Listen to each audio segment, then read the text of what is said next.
trying to sell my flat that had ground rent of £250 per annum was potentially going to destroy me financially.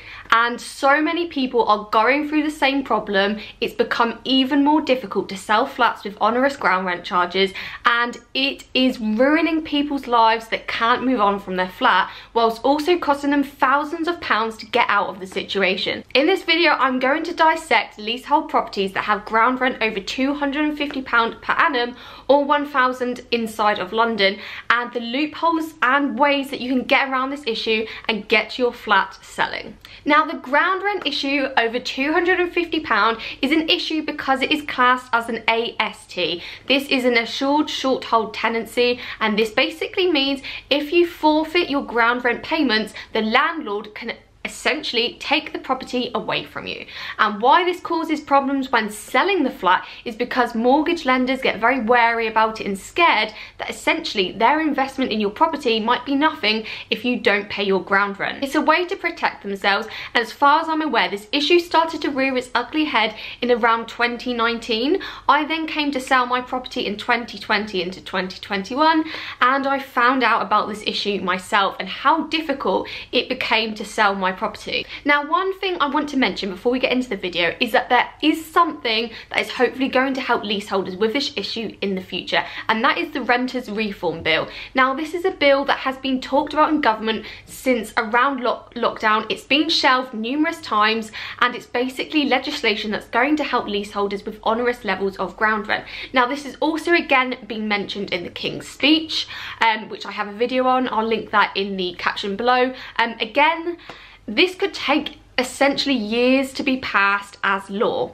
and until that has been passed, law is law, and if you have a ground rent over £250, it's classed as an AST. It's going to be difficult to sell your property. Now, there's essentially 4 different ways you can get around this issue and sell your property successfully. However, some of them do cost a large amount of money, and it's just unfortunate that this is the way the system is for leaseholders currently. So if you can wait a couple of years to see if the law is passed before you sell, I would hold tight, because it is going to be easier for leaseholders apparently in the future to sell your property. Now, coming in at number 1 is actually how I was able to sell my property in the end. This was back at the start of 2021, and I know that some lenders will not accept this anymore. Things have changed since then, but I'm going to mention it anyway, and that's an indemnity policy. Now, the indemnity that gets taken out is called a forfeiture of lease indemnity. Some banks may accept it still.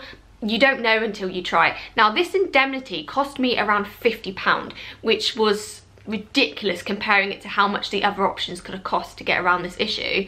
And the indemnity policy basically protects the mortgage lender that if you forfeit on your ground rent payments, the landlord can't take it away from you. Now, your solicitor might not even recommend this option to you, and essentially when we were going through the process, the buyer's solicitors just wanted a deed of variation straight out, and we actually just went back and said, can we try an indemnity, and they were happy to do so. But not all buyers are going to want to, but it is definitely worth trying. It doesn't cost anything to try, and it could save you thousands and thousands of pounds. Now, number 2 is one that I only came across recently as a potential option, and that is getting a formal letter from your freeholder to provide to your lender. Now, this letter is basically just going to lay out that if you fall into ground rent arrears, an AST is not going to take place. They're not going to take the property away from the owner of it and the mortgage lender.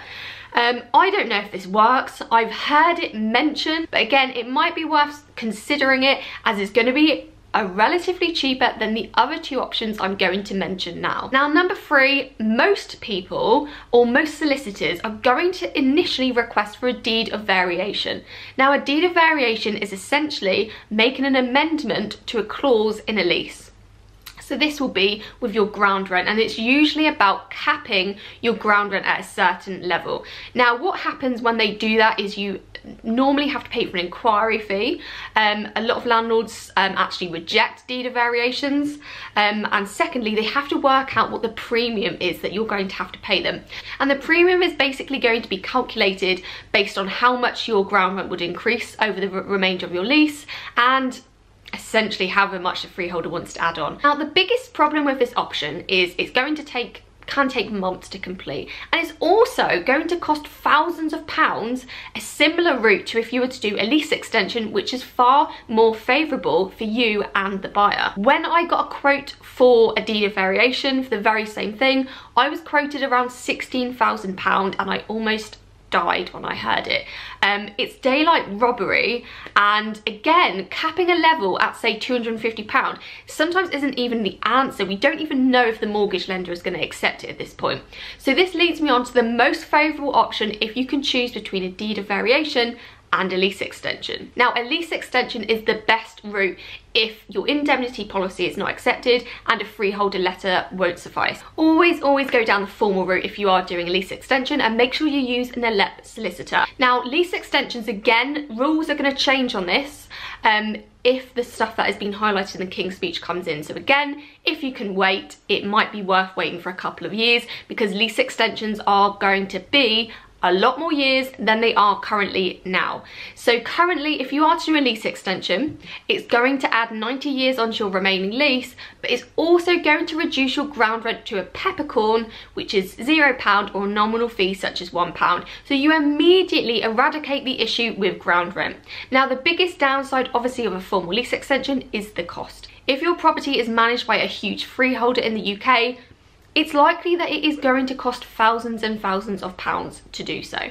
Now, there is an online leasehold extension calculator that you can use, and it gives you a rough estimate of how much it could potentially cost you. I'll again link that in the caption below, but this is something you should only use with a pinch of salt. It's very approximate, and freeholders love to add their own costs onto things. You often have to pay for the freeholder's legal costs as well, and so those things aren't counted into that end figure. But yeah, it's very expensive to do, and it's one of those last resort options. So those are the 4 ways that you can get around selling a flat or a leasehold property that has ground rent over £250. Now, the options I've mentioned range from very affordable to thousands and thousands of pounds. It's worth considering the affordable options before looking at the more expensive ways.